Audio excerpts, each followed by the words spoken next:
ఇది ఇంకా చాలా పెద్ద తప్పిదం జరుగుతూ ఉంది. ఏమేదేనంటే మొట్టమొదటిసారిగా చరిత్రలో ఎప్పుడు కూడా లేదు, ఈ ఏపీఎండిసి ఖనిజాభివృద్ధి సంస్థ అప్పు చేసే దానికోసము ఆర్బీఐ డైరెక్ట్ డెబిట్ మ్యాండేట్ అని ఇవ్వడం జరిగింది. అంటే అర్థమేమి, ప్రతి రాష్ట్రానికి కూడా బ్యాంక్ ఖాతా ఎవరి దగ్గర ఉంటుంది? ఆర్బీఐ దగ్గర, రిజర్వ్ బ్యాంక్ ఆఫ్ ఇండియా దగ్గర ఉంటుంది. ప్రతి రాష్ట్రానికి, దేశానికి, రాష్ట్రానికి రిజర్వ్ బ్యాంక్ ఆఫ్ ఇండియాలో ఖాతా ఉంటుందన్నమాట. ఎట్లయితే మనందరికి కూడా సేవింగ్స్ అకౌంటు, బ్యాంక్ అకౌంటు ఉంటుందో రాష్ట్రానికి ఆర్బీఐలో ఉంటుంది.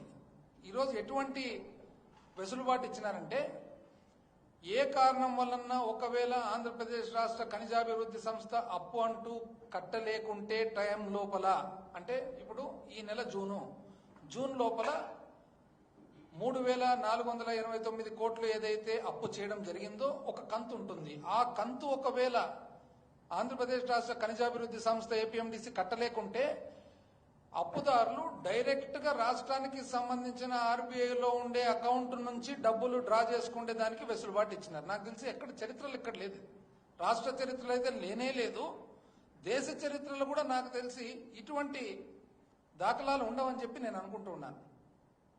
ఎంత అన్యాయం అండి! ఇప్పుడు దీనివల్ల మీరు చేస్తున్నదేమి? రాజ్యాంగ ఉల్లంఘన. రాజ్యాంగంలో 2003, 2004 ఆర్టికల్స్ ఏం చెప్తాయి? ఏ ఒక్క రూపాయి గాని రాష్ట్ర ఖజానాలో నుంచి బయటకు తీసుకోవాలంటే అసెంబ్లీ, ఇప్పుడు అసెంబ్లీకి అంత ప్రాముఖ్యత ఎందుకు? పార్లమెంటుకు అంత ప్రాముఖ్యత ఎందుకు?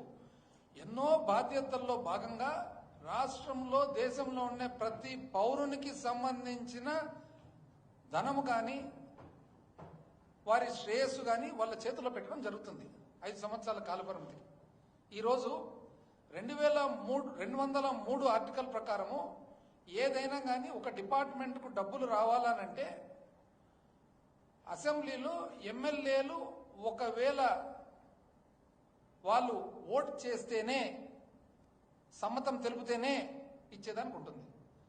204 ఆర్టికల్లో అప్రోప్రియేషన్, బడ్జెట్ సెషన్ అయిపోయిన తర్వాత చివరకు మొత్తము ఈ సంవత్సరానికి ఈ డబ్బులు పరిపాలన చేసేదానికి అవసరం అంటే రాష్ట్ర శాసనసభ ఆమోదం తెలిపిన తర్వాతనే డ్రా చేయడానికి అవకాశం ఉంటుంది. అంతవరకు ఒక్క రూపాయి కూడా డ్రా చేయడానికి అవకాశం ఉంటుంది.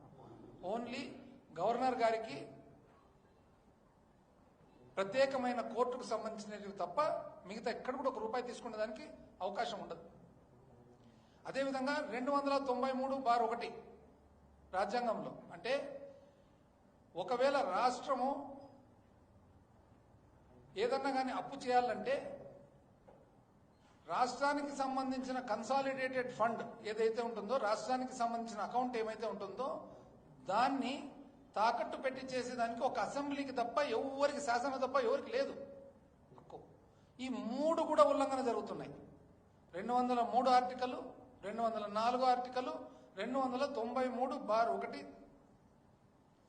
ఇంతకుముందు మద్యం మీద ఏదైతే ఆదాయం వచ్చిందో గత ప్రభుత్వంలో, మా పరిపాలనలో మద్యం మీద ఒక ప్రత్యేకమైన ఆదాయం తయారు చేసినాం. ఎట్లా తయారు చేసినాము? ఏదైతే మద్యం అమ్ముతూ ఉన్నారో ఆ మద్యము రీటైల్ షాపులో కొద్దిగా ఎక్కువ అమ్ముతున్నారు. అంటే ఒకవేళ ఒక మద్యం సీసా, బీర్ సీసా ఒకవేళ 200 రూపాయలు అయితే రీటైల్ షాపులు సిండికేట్ అయ్యి ఒక 10 రూపాయలు, 20 రూపాయలు ఎక్కువ అమ్ముతున్నారు. ఎప్పుడైతే రాష్ట్ర ప్రభుత్వమే రీటైల్ బిజినెస్ చేసిందో ఆ 10 రూపాయలు, 20 రూపాయలు ఏదైతే ఉందో, ఏదైతే ప్రైవేట్ వ్యక్తుల చేతికి పోతుందో, ఏదైతే అంగళ్ళు పెట్టుకున్నారో వాళ్ళ చేతికి పోయిందో ఆ డబ్బును ARET, additional retail excise tax అని చెప్పి పెట్టి ఆ డబ్బులు మాత్రమే, అంటే ఆ 10 రూపాయలు కానీ 20 రూపాయలు ఏదైతే ప్రైవేట్ వ్యక్తుల చేతికి పోతుందో ఆ డబ్బులు మాత్రం ఒక పన్ను రూపం తయారు చేసి ఆ పన్ను రూపంలో వచ్చే ఆదాయం ఏదైతే ఉందో తద్వారా ఆంధ్రప్రదేశ్ స్టేట్ బోరేజెస్ కార్పొరేషన్ వాళ్ళు అప్పు చేసి చట్టసభలో చట్టము చేసి ఈ డబ్బులు ఏదైతే అప్పు చేయడం జరుగుతుందో ఈ ఎక్స్ట్రాగా వస్తున్న పన్ను ద్వారా, ఎక్స్ట్రా పన్ను ద్వారా దిద్దడం జరుగుతుంది. అదేవిధంగా ఈ ఎక్స్ట్రా డబ్బులు ఏదైతే వస్తున్నాయో అవి కేవలము 3 ప్రజలకు పేదవాళ్లకు ఉపయోగపడే స్కీములకు జరుగుతుంది. ఏదైతే ఆసరా ఉందో మహిళలందరూ కూడా పొదుపు మహిళలకు అప్పు ఏదైతే మాఫీ చేయడం జరిగిందో వాటికి, ఏదైతే చేయూత ఉందో మహిళలందరికీ కూడా ఆదాయ వనరులు పెంచేదానికి ఒకటి, ఏదైతే వ్యవసాయదారులు రైతు భరోసా కింద సహాయం అందించిందో ఆ 3 స్కీములకు మాత్రమే ఇచ్చేదానికి చట్టము చేసి చేయడం జరిగింది. మరి అంటే ఎక్స్ట్రా పన్ను తయారు చేసి తద్వారా చట్టము చేసి చట్టము ద్వారా చేసిన తప్పైనప్పుడు మీరు చేసినది ఏమంటారండి? ఎంత అన్యాయంగా ఇది! అంటే రోజు ప్రెస్లో వస్తుంది, చివరకు ఇది సబ్జుడిస్ కోర్టులో ఉంది. ఈరోజు కోర్టుకు పోయి కోర్టులో ఈరోజు ఇది రాజ్యాంగ ఉల్లంఘన అంటే కోర్టు ఏమనింది, వివిధ డిపార్ట్మెంట్లను మీరు మీ వాదన సబ్మిట్ చేయండి అని చెప్పినారు. మామూలుగా అయితే ఎవరు కూడా కోర్టులో ఉన్న అంశాన్ని ఎవరు కూడా దాన్ని కోర్టులో తేలే వరకు, న్యాయస్థానంలో గౌరవ న్యాయస్థానంలో తేలే వరకు ఎవరు కూడా ఒక నిర్ణయం తీసుకోరు. అట్లాంటిది మళ్ళీ ఈ రోజు పోతున్నారు 5,500 కోట్లకు. పోనీ మీరు 5,500 కోట్లకు పోతున్నారు కదా, ఏ వడ్డీకి పోతున్నారు మీరు? ఆగస్టు 2018లో APCRDA capital regional development authority అంటే అమరావతి బాండ్స్ అని చెప్పి 2,000 కోట్లు మీరు అప్పు చేయడం జరిగింది. ఇదే బాండ్స్ ఎన్సీడీస్ అంటారు, నాన్ కన్వర్టబుల్ డిబెంచర్స్ అని. ఎన్సీడీను మామూలు సామాన్య మానవునికి అర్థమయ్యే భాష బాండ్లకు 2,000 కోట్లు మీరు అప్పు చేయడం జరిగింది. 2,000 కోట్ల అప్పుకు వాను మీరు వడ్డీ ఎంత అంటే అప్పుడు 10.32% వడ్డీ, 10.32% వడ్డీకి 2,000 కోట్లు అప్పు చేయడం జరిగింది. ఆ రోజు రాష్ట్రము ఆర్బీఐ ద్వారా, అంటే స్టేట్ డెవలప్మెంట్ లోన్స్ అంటారు, ఎస్డిఎల్ అని, ఆర్బీఐ ద్వారా రాష్ట్రము చేసిన అప్పు ఏమైతే ఉందో ఆ సమయంలో 8.42%, అంటే మీరు అమరావతి బాండ్స్ 1.9 అంటే దాదాపు 2% మీరు రాష్ట్రం చేసే అప్పు కంటే కూడా ఎక్కువ వడ్డీకి తీసుకోవడం జరిగింది. ఆ రోజు మీరు సెక్యూరిటీ ఇవ్వడం ఇచ్చిందా, మీరు అమరావతి భూమిని తాకట్టు పెట్టడం జరిగింది. ఇదే మా పీరియడ్లో 2019-24లో ఏపీఎస్బీసీఎల్ ఆంధ్రప్రదేశ్ స్టేట్ బ్రూవరేజెస్ కార్పొరేషన్ ఏదైతే మద్యం అమ్మే కార్పొరేషన్ ఉందో ఆ కార్పొరేషన్ మేము అప్పు చేయడం జరిగింది. ఎట్లా చేయడం జరిగిందండి? 9.62% చేయడం జరిగింది. అయితే 9.62% చేసినప్పుడు ఎస్డిఎల్ అంటే ఆర్బీఐ ద్వారా రాష్ట్రం చేసిన అప్పు వచ్చేసి 7.93, అంటే మా అప్పుకు తేడా ఎంత ఉన్నింది? 1.69% మాత్రమే తేడా ఉంది. మీది 1.9% అయితే మాది 1.69% మాత్రమే తేడా ఉంది. మేము ఏ తాకట్టు పెట్టలేదు, మేము ఏ ఆర్బీఐ డెబిట్ మ్యాండేట్ ఇవ్వలేదు. ఈ రోజు మే 25లో మీరు మళ్ళీ ఆంధ్రప్రదేశ్ రాష్ట్ర ఖనిజాభివృద్ధి సంస్థ ద్వారా మీరు అప్పు చేస్తే ఎంతండి? 9.3% చేయడం జరిగింది. కానీ మీరు 9.3% ఏదైతే ఇప్పుడు వడ్డీ కడుతున్నారో ఈ రోజు రాష్ట్రానికి అప్పు దొరుకుతుండేది 6.71% మాత్రమే. అంటే మీరు ఇప్పుడు చేసిన అప్పుకు ఏదైతే రాష్ట్రానికి అప్పు దొరుకుతుందో 2.59, అంటే ఇంచుమించు 2.5% పైన తేడా ఉంది. అంటే 2.5% పైగా మీరు ఆర్బీఐ నుంచి డైరెక్ట్ గా డబ్బులు కట్టకుండా తీసుకునే దానికి మీరు అవకాశం ఇచ్చినారు, పర్మిషన్ ఇచ్చినారు, ఆమోదం ఇచ్చినారు. అదేవిధంగా సెక్యూరిటీ కూడా ఇచ్చినారు. ఏం సెక్యూరిటీ ఇచ్చినారంటే మీరు జీవో నంబర్ 69 24 ఏప్రిల్ 2025 ఏమండి? రాష్ట్ర ఖనిజాభివృద్ధి సంస్థకు సంబంధించిన 1,91,000 కోట్లు, 1,91,000 కోట్ల ఖనిజ సంపదను మీరు సెక్యూరిటీకి ఇవ్వడం జరిగింది. మీరాంటి చెప్పేది? ఎన్నెన్ని మాటలు చెప్తారు, మాకు ఎన్నెన్ని మాటలు చెప్తారు. 436 గనులు, ఏపీఎండిసికి సంబంధించిన 436 గనులు, వాటి వాల్యుయేషన్ వచ్చేసి 1,91,000 కోట్ల వాల్యుయేషన్ ఇస్తూ దాంట్లో సంబంధించిన ఆదాయం నెల కడతామని చెబుతూ, ఇది కాక రాష్ట్ర ప్రజలకు సంబంధించిన ఆర్బీఐలో ఉండే ఖాతా, రాష్ట్ర ఖాతా ఎవరిదండి? ఆర్బీఐలో ఖాతా ఎవరిది? రాష్ట్ర ప్రజలది కాదు ఖాతా. రాష్ట్ర ప్రజలు కట్టిన పన్ను నుంచి కాదా వస్తుండేది అది. రాష్ట్ర ప్రజలందరిది కాదా ఆ డబ్బులు డైరెక్ట్గా ఒక ప్రైవేట్ వ్యక్తి డ్రా చేసుకొని తీసుకునే దానికి మీరు అవకాశం ఇవ్వడం జరిగింది. ఎంత అన్యాయం అండి! ఎన్ని ఒక ప్రైవేట్ పార్టీకి మీరు వెసులుబాటు ఇవ్వడం, అవకాశం ఇవ్వడం. ఇండియా రేటింగ్స్ అనే ఒక సంస్థ ద్వారా మీరు రేటింగ్ చేయించుకున్నారు ఖనిజాభివృద్ధి సంస్థలు. ఇప్పుడు 2348 కోట్లు వచ్చింది. 2348 కోట్లు వస్తే వీళ్ళు ఏం చేసినారు? అక్టోబర్ 9 వస్తే జనవరి 12, 2025 వరకు ఆ డబ్బులు ఒక ప్రత్యేకమైన అకౌంట్లో పెట్టమన్నారు. కేంద్రం ఏమనిందంటే మీరు వాడుకోకూడదు, ఇది కేవలం పోలవరంకే, ఇది మీరు ఒక ప్రత్యేకమైన సింగిల్ నోడల్ ఏజెన్సీ అంటారు, దాన్ని SNA అంటారు. అంటే ఒక ప్రత్యేకమైన అకౌంట్ ఓన్లీ ఆ పనికి మాత్రమే దాంట్లో పెట్టాలంటే వీళ్ళు ఏం చేసినారు? పెట్టకుండా వాడుకుంటే కేంద్ర జలవనరుల శాఖ జలశక్తి వాళ్ళు కోప్పడి చాలా కోపంగా ఉంటే అప్పుడు చివరకు ఎట్టకేలకు జనవరి 12, 2025 అంటే అక్టోబర్ నుంచి నవంబర్, డిసెంబర్, జనవరి ఇంచుమించు 3 నెలల తర్వాత అప్పుడు తీసుకొచ్చి అకౌంట్లో పెడతారు. అయిపోయింది. రెండో విడత ఎప్పుడు వచ్చింది? మార్చి 12 వచ్చింది. మార్చి 12, 2025లో రెండో విడత ఎంత? 2705 కోట్లు. 2705 కోట్లు వస్తే ఇంతవరకు కూడా అందులో 505 కోట్లు ఇంతవరకు వాడలే, SNAలో పెట్టలే, ఇతర ఖర్చులకు వాడుకున్నారు.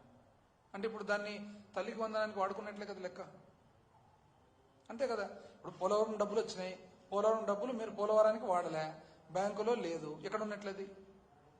తల్లికి వందనానికే కదా. ఇంకా వేరే తల్లికి వందనానికి వాడినారు, లేకుంటే మీరేమన్నా జీతాలకు వాడుకున్నారు, పెన్షన్లకు వాడుకున్నారు, వృద్ధాప్య పెన్షన్లకు వాడుకున్నారు. టోటల్ ఇంతవరకు 5052 కోట్లు వచ్చింది మీకు పోలవరం. 5052 కోట్లు పోలవరం డబ్బులు వస్తే ఈ రోజుకి 2505 కోట్లు దాంట్లో మీ దగ్గరనే ఉంది. అంటే దేనికి వాడినట్లు ఇదే? మళ్ళా సుపరిపాలనలో తొలి అడుగు అని చెప్పి పోలవరం బ్రహ్మాండంగా కడుతున్నావు అని అంటారనమాట. ఎక్కడి నుంచి వచ్చిందండి పోలవరంది? అసలు ఫస్ట్ ఎప్పుడు కోవిడ్ అప్పుడు జగన్మోహన్ రెడ్డి గారు ఈ పోలవరం ప్రాజెక్టు కంప్లీట్ చేయాలా అర్జెంటుగా, ఇదంతా ఇబ్బందుల్లో ఉంది. ఎందుకు ఇబ్బందుల్లో ఉందంటే మీరు 2014లో మీరు ప్రభుత్వం ఏర్పాటు చేసుకున్నప్పుడు మీరు ఏమని ఒప్పుకున్నారు కేంద్రంతో? 2014 రేట్లకు రాష్ట్ర విభజన నాటికి ఎంతైతే దాని ఖరీదు ఉందో అంత ఖరీదు చాలు, ప్రాజెక్టు ఖరీదు ఎంత ఉందో అంత ఖరీదు చాలు, 2014 రేట్లకు చాలు అని ఒప్పుకొని ఆ రోజు భూసేకరణ కానీ పునరావాసం కానీ ఎవరు చేయబోతున్నారనే క్లారిటీ లేకుండా మీరు ఒప్పుకున్నారు.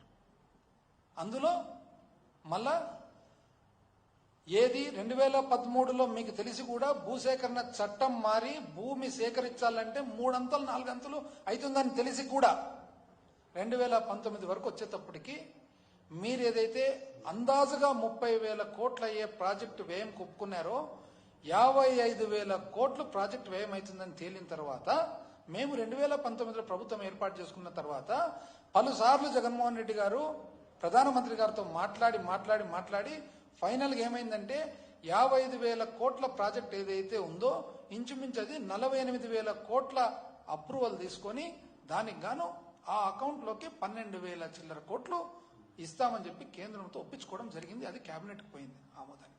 ఎప్పుడు 11/11/2021లో ఒక ఉత్తరం ఎవరు? మన రాష్ట్ర సెక్రటరీ జలవనరులు పోలవరం ప్రాజెక్ట్ అథారిటీకి. అదేవిధంగా 20 నవంబర్ 2021 ఎవరు? పోలవరం ప్రాజెక్ట్ అథారిటీ కేంద్ర ప్రభుత్వం జలశక్తికి. అదేవిధంగా 27/10/2021 ఎవరు? జలశక్తి నుంచి పోలవరం ప్రాజెక్ట్ అథారిటీకి. అదేవిధంగా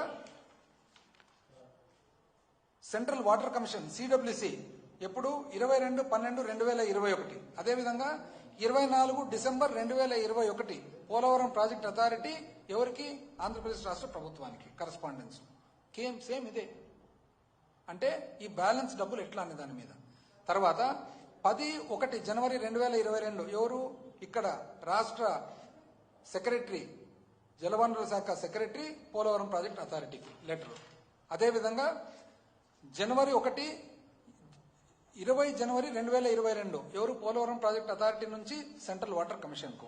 అదేవిధంగా ఫిబ్రవరి 17, 2022 ఇక్కడ నుంచి మన స్పెషల్ చీఫ్ సెక్రటరీ జలవనరుల శాఖ ఎక్కడికి, పోలవరం ప్రాజెక్ట్ అథారిటీకి. అదేవిధంగా ఫైనల్ గా ఎట్టకేలకు 3 సంవత్సరాలు పోరాడిన తర్వాత 5 జూన్ 2023 కేంద్ర ఆర్థిక శాఖ వాళ్ళు ఒప్పుకున్నారు. దేనికి ఒప్పుకున్నారు? అడిషనల్ ఫండింగ్ 12,911 కోట్లు 12,911 కోట్లు మేము పోలవరం ప్రాజెక్టుకి ఇస్తామని చెప్పి ఇచ్చిన తర్వాత ఫైనల్ గా పిఐబి ఏదైతే పబ్లిక్ ఇన్వెస్ట్మెంట్ బోర్డు ఉందో, పబ్లిక్ ఇన్వెస్ట్మెంట్ బోర్డు వాళ్ళు ఒప్పుకున్న తర్వాత మార్చ్ 7, 2024 అంటే ఎన్నికలకు 1 నెల ముందర అప్పుడు కేబినెట్కు పోయింది. ఈరోజు మీరు చెప్తారు పోలవరం సాధించినామని. ఏం చెప్పాలండి ఇది?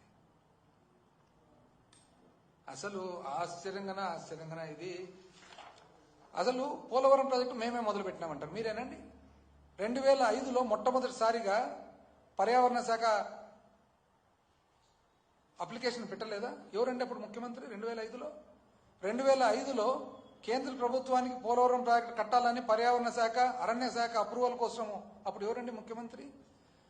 రాష్ట్ర పొల్యూషన్ కంట్రోల్ బోర్డు, కాలుష్య నివారణ సంస్థ ఏదైతే ఉందో 2005లో పబ్లిక్ హియరింగ్ పెట్టినారు. అప్పుడు ఎవరండి ముఖ్యమంత్రి? సైట్ క్లియరెన్స్ కోసము 16 సెప్టెంబర్ 2005 అప్పుడు ఎవరండి ముఖ్యమంత్రి? 2005 అక్టోబర్లో ఈస్ట్ గోదావరిలో, వెస్ట్ గోదావరిలో, ఖమ్మంలో, విశాఖపట్నంలో, కృష్ణా జిల్లాలో పబ్లిక్ హియరింగ్ పెట్టినారు. ఎవరండి ముఖ్యమంత్రి?